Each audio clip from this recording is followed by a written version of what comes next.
In a small, forgotten village, there lived the Ramirez family, David, his wife Anna, and their two children, Elena and Mateo. They were known as the poorest family in the village.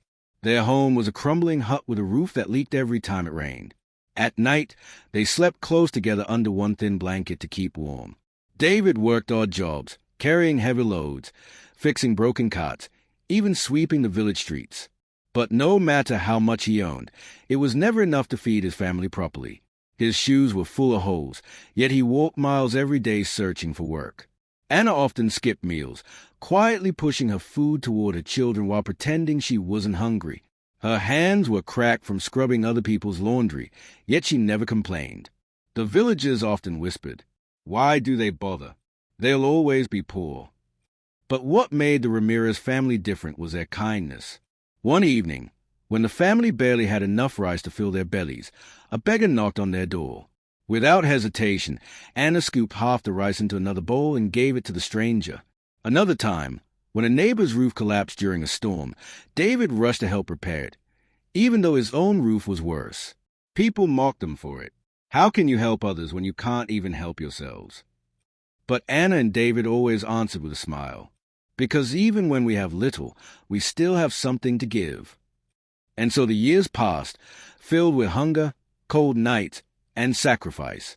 Yet their hearts never hardened. One cold morning, a stranger arrived in the village. He wore simple, dusty clothes and carried nothing but a small worn-out bag. His face looked weary, but his eyes were gentle. He went from house to house, asking for food, but the wealthier families turned him away. They shut their doors, unwilling to share even a crumb. Finally, he came to the Ramirez home. David opened the door, surprised to see the man shivering. "Please," the stranger said softly, "I am hungry and tired. Could you spare something to eat?" Anna looked at the almost empty pot. Only a little soup was left, barely enough for the children.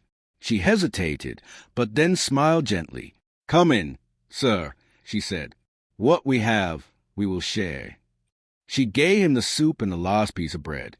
David offered his only chair while he sat on the floor. The children huddled close, smiling shyly at the guest. The stranger ate slowly, watching the family. He saw the patched clothes, the leaking roof, the way Anna secretly passed a portion to the children. His eyes grew wet with tears. That night, he left with a quiet thank you.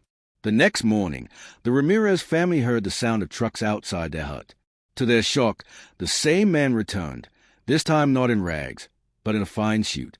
Behind him were workers unloading food, clothes, and building materials. The family stood frozen. "I came yesterday in need," the man said, smiling.